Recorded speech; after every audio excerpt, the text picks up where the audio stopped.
नमस्कार, मैं हूं संजय शर्मा। आप देख रहे हैं 4 PM न्यूज नेटवर्क। अपना टेनी भैया ने एक बार फिर मोदी जी को और योगी जी को फंसा दिया। लखीमपुर में जो हिंसा हुई थी उसका विवाद थमने का नाम ही नहीं ले रहा। पहले तो योगी जी महाराज ने सोचा कि रफा दफा हो जाएगा मामला। अब पुलिस की भी कहाँ हिम्मत कि गृह राज्य मंत्री हैं तो उन पर हाथ डाल दें। तो जब घटना हुई थी तो बहुत ज़्यादा लापरवाही बरती गई। किसी को उम्मीद नहीं थी कि ये घटना इतना बड़ा तूल पकड़ लेगी कि पूरा देश हिल जाएगा। बड़ी बड़ी कहानी बताई गई कि जो भाई साहब हैं, पुत्र हैं, मंत्री पुत्र हैं, वो तो दंगल में थे, उनका तो रोल ही नहीं था इसमें, वो तो दंगल से चले गए थे, बाद में हुई साजिश। और पुलिस भी शुरुआत में तो मामले को रफा दफा कर रही थी, लेकिन मामला हो गया, तूल पकड़ गया और सुप्रीम कोर्ट तक जब मामला पहुंचा तो फिर पुलिस को, यूपी सरकार को पसीने आ गए और किसानों ने भी पूरे देश में हंगामा कर दिया था। जो हंगामा चल रहा था वो हरियाणा में, पंजाब में, दिल्ली में, मतलब अलग अलग देश के राज्यों में चल रहा था कि ये कैसे हो सकता है लोकतंत्र में कि किसान शांतिपूर्ण आंदोलन कर रहे हो और पीछे से मंत्री का बेटा है और गाड़ी चला दे। मंत्री भी छोटे मोटे नहीं, गृह राज्य मंत्री हैं, अजय मिश्रा टेनी जी महाराज कहते हैं उनको। अब महाराज हैं तो महाराज की तरह रौला है उनका। उनका पुत्र जो है आशीष, वो भी कम बड़ा रंगबाज नहीं है। उस इलाके में जाइए तो लखीमपुर में इनकी ऐसे ऐसे आपको किस्से मिलेंगे, वो तस्करी से लेकर और दबंगई तक के, कि आप दांतों तले उंगली दबा देंगे और हैरान होंगे कि इतना बड़ा क्रिमिनल रिकॉर्ड का आदमी गृह राज्य मंत्री देश का कैसे बन सकता है। लेकिन सब भारतीय जनता पार्टी की सरकार है, यहाँ कुछ भी हो सकता है। एक अपराधी देश का गृह राज्य मंत्री बन सकता है और एक अपराधी देश प्रदेश का मंत्री, मुख्यमंत्री, उप मुख्यमंत्री, कुछ भी बन सकता है। और जब बन जाते हैं तो मुकदमे वापस हो जाते हैं, मतलब क्लीन चिट, निर्मा साबुन से धोकर अपने आप को स्वच्छ बना लेते हैं। तो जब सुप्रीम कोर्ट पहुंचा, सुप्रीम कोर्ट ने बड़ी बड़ी फटकार लगाई। तो कोई और इज्जतदार शर्म होती तो सुप्रीम कोर्ट की इतनी फटकार के बाद उसको समझ में आ जाता कि भाई थोड़ी बहुत तो इज्जत बचा लो अपनी। सुप्रीम कोर्ट इस तरह फटकार रहा है कि आप तो, लगभग उसके भाव ये थे कि आप नकारा हो, आपके बस की बात नहीं है। इलाहाबाद हाईकोर्ट पहले ही यूपी सरकार को कह रहा है कि यहाँ तो राम भरोसे सरकार चल रही है। मतलब हाईकोर्ट और सुप्रीम कोर्ट मान रहे हैं कि उत्तर प्रदेश की सरकार सिर्फ राम भरोसे ही चल रही है। तो सुप्रीम कोर्ट ने बहुत फटकार लगाई और फिर सुप्रीम कोर्ट को पता था कि यहाँ जज मैनेज हो जाते हैं। रिटायर्ड जज की आप अध्यक्षता में कमेटी बनाएंगे और जिस दिन बनेगी सरकार के नाम पे उस दिन लोग बता देंगे कि यार देखो इस घटना का होने वाला क्या। आपको याद होगा विकास दुबे का एनकाउंटर, जो पैर में विकलांग था, जिसपे हथकड़ी लगी हुई थी, इतना बड़ा अपराधी था, वो पुलिस से भाग रहा था। क्या गजब कहानी है। बच्चा बच्चा उत्तर प्रदेश का जानता था कि विकास दुबे का एनकाउंटर कैसे हुआ। लेकिन एक जज साहब की अध्यक्षता में कमेटी बनाई गई और जिस दिन बनी उसी दिन लोगों ने उनको भारतीय जनता पार्टी के नेताओं से क्या संबंध है उनके परिवार के जज साहब के बता दिया। रिटायर्ड जज थे और पहले दिन बता दिया कि इस कमेटी की रिपोर्ट क्या आनी है और हु बहू हुआ। कमेटी ने सुप्रीम कोर्ट में जांच दे दी और जांच में लब्बो लुआ कि साहब विकास दुबे भाग रहा था और एनकाउंटर सही हुआ। आप, मैं और पूरा प्रदेश जानता है कि एनकाउंटर किस तरह था। लेकिन जो आयोग बना उस आयोग ने रिपोर्ट दे दी, दाखिल हो गई। अब नई सरकार आए, नए सिरे से जांच के आदेश करे तो हो सकता है सच सामने आ जाए। तो सुप्रीम कोर्ट भी जानता था कि अगर उत्तर प्रदेश में रहने वाले किसी जज को अगर ये जांच दी गई तो जांच में फिर डिब्बा गोल हो जाएगा। लिहाजा उन्होंने हरियाणा हाई कोर्ट के रिटायर्ड जज राकेश जैन, उनको जांच सौंपी और 2 नाम मांगे जो यूपी के एडर में तो हों लेकिन यहाँ के रहने वाले ना हो।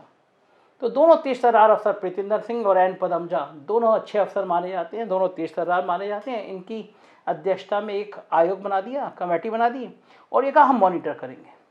अब जब सुप्रीम कोर्ट मॉनिटर कर रहा होता है तो ये बात बिल्कुल जाहिर है कि अफसरों की हिम्मत नहीं होती है कि सरकार के दबाव में दाएं बाएं करें। उनको अपने कैरियर की चिंता होती है कि सुप्रीम कोर्ट ने जरा सी भी लापरवाही मिल गई और एक लाइन लिख दी तो आपकी बैंड बज जाएगी। तो जैसी ही जांच शुरू हुई तो यूपी पुलिस को भी समझ में आ गया, जो एसआईटी बनी थी उसको भी समझ में आ गया भाई अब तो फर्जीपना हो नहीं सकता। और वैसे भी उत्तर प्रदेश में चुनाव 1 महीने बाद है तो अफसरों ने योगी जी महाराज की सुनना बहुत कम कर दिया या बंद कर दिया। उनको पता है कि सरकार वापसी में करती हुई नजर नहीं आ रही, तो लिहाजा नई सरकार से पंगा लेना चाहते नहीं हैं।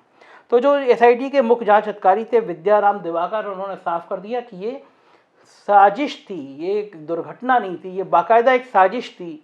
और उसमें जो एक्सीडेंटल साजिश की धाराएं थी उनको हटाकर हत्या की सोची समझी साजिश की धाराएं बढ़ा दी गई। मतलब मंत्री पुत्र जो थे आशीष महाराज, वो इस हत्याकांड के दोषी एक तरह से एसआईटी ने मान लिया, धाराएं बढ़ा दी गई। अब अन्य बिंदुओं पे आते हैं। देश का गृह राज्य मंत्री तो अपने बेटे को बचा रहा था, वो कह रहा था घटना के समय उसका बेटा था ही नहीं। अब अगर एसआईटी की ये जांच रिपोर्ट सही है और जो कह रही है ये साजिश थी, मंत्री बेटा था, तो देश के गृह राज्य मंत्री झूठ बोल के गृह राज्य मंत्री के पद पर कैसे काबिज रह सकते हैं?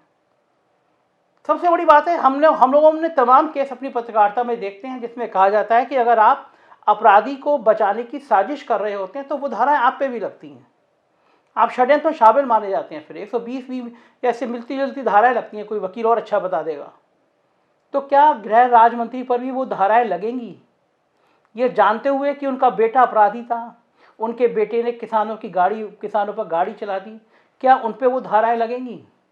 और उन पर धाराएं लगेंगी तो क्या उनका इस्तीफा लिया जाएगा? अब भारतीय जनता पार्टी के गले की फांस बन गए हैं अजय मिश्रा और टेनी जी, गृह राज्य मंत्री जी। गले की फांस इसलिए बन गए कि अगर अब हटाते हैं, इस्तीफा लेते हैं 2 महीने बाद चुनाव में, तो पंडित जी महाराज लोगों का मुंह फूल जाएगा। जब केंद्र में उनको मंत्री बनाया गया था तो कोई खासियत नहीं थी उनके अंदर, उनकी खासियत सिर्फ इतनी थी कि वो ब्राह्मण है। और अब अगर उनको हटाया जाएगा तो ब्राह्मण कहेंगे कि साहब आप दबाव में आ गए, हमारे एक मंत्री को आपने बनाया और उसको हटा दिया। बीजेपी में ब्राह्मण वैसे ही बहुत नाराज बैठे हुए हैं। लक्ष्मीकांत वाजपेयी जैसा कद्दावर नेता जो भारतीय जनता पार्टी का प्रदेश अध्यक्ष था, 4.5 साल तक उसको पूछा नहीं गया। और जब लग गया कि ब्राह्मण बिल्कुल बिल्कुल बिल्कुल मुंह फुला के बैठे, तो एक ज्वाइनिंग कमेटी का उनको अध्यक्ष बना दिया। उन बेचारों को यही नहीं पता कि कौन आएगा, कौन जाएगा, कौन बीजेपी में आएगा। उनको लेने का राइट भी, जब तक हाईकमान परमिशन ना दे, उनको राइट नहीं मिलता। लेकिन ऐसे लॉलीपॉप बीजेपी बहुत पकड़ाती रहती है। अब भारतीय जनता पार्टी की परेशानी ये बढ़ गई कि विपक्ष अब इस मुद्दे को लेकर दुगना हमला करेगा। किसान आंदोलन जैसे तैसे खत्म हुआ है, लेकिन किसान अभी माने नहीं है, गन्ने को लेकर आंदोलन की रणनीति बना रहे हैं। अब ऐसे में किसानों के बीच में फिर जाएगा कि अब तो मंत्री का बेटा साबित हो गया कि वो साजिश कर रहा था, पुलिस ने मान लिया कि वो साजिश थी, जानबूझकर किसानों की हत्या की गई थी, उनके ऊपर गाड़ी चढ़ाई गई थी। तो अब मंत्री किस हैसियत से अपने पद पर बने बैठे हैं? क्यों नहीं मंत्री को हटाया जा रहा? अब ये जो मुद्दे उठेंगे तो एक बहुत बड़ा हंगामा होगा।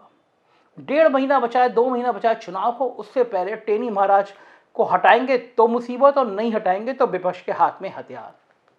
अब उधर जितनी ब्रांडिंग की कोशिश कर रहे हैं, मथुरा में, काशी में धार देने की कोशिश कर रहे हैं कि किसी तरह जाति, मतलब किसान शब्द से अलग हटके सब हिंदू हो जाएं, ऐसे में किसान फिर किसान बन जाएगा जब उसको लगेगा उसके भाई के ऊपर एक मंत्री पुत्र ने अपनी सत्ता के नशे में गाड़ी चढ़ा दी। तो कुछ जलियांवाला बाग कांड याद कर दिया। आप देखिए, अहंकार देखिए, सरकार का भी अहंकार देखिए, मंत्री का अहंकार देखिए, मंत्री के बेटे का अहंकार देखिए। जो अन्नदाता है, जो किसान है, वो शांतिपूर्वक चला रहा है और आप गाड़ी चढ़ा दे रहे हैं। एक लाइन हम बचपन से सुनते आए हैं कि घमंड तो रावण का भी नहीं रहा। ये सरकार डूबेगी तो इस सरकार का सबसे बड़ा कारण यह है कि नीचे से ऊपर तक इन लोगों को घमंड आ गया, अहंकार में है। मंत्री अहंकार में है, मुख्यमंत्री अहंकार में है, अफसर अहंकार में है। किसी को समझ नहीं आ रहा, उनको लग रहा है कि कुर्सी तो परमानेंट उनके नाम अलॉट कर दी गई है, मतलब जब तक वो रहेंगे इस कुर्सी पर रहेंगे। लेकिन मुझे लग रहा है जो नेचर संकेत दे रही है वो अहंकार के टूटने का समय आ गया। एसआईटी ने मान लिया कि मंत्री का बेटा इस हत्या की साजिश में शामिल था, हत्या की प्लानिंग में शामिल था। इसका मतलब मंत्री पुत्र पर अब लंबी कार्रवाई होगी। सुप्रीम कोर्ट मॉनिटरिंग कर रहा है, बचाना आसान नहीं होगा। सबसे बड़ा सवाल फिर ये कि गृह राज्य मंत्री अब इस्तीफा कब देंगे, और नहीं देंगे तो सरकार को कितना बड़ा नुकसान होगा। देखते रहिए 4PM न्यूज़ नेटवर्क। यही वो चैनल है जो सच और सिर्फ सच बोलेगा, आप तक पहुंचेगा। हमारी मदद करिएगा, 1 नंबर है, इस पर मैसेज करिएगा, हमारी टीम आपसे संपर्क करेगी। दोस्तों से कहिए सब्सक्राइब करें, क्योंकि यही वो चैनल है जो सच और सिर्फ सच दिखाता है। Thank you.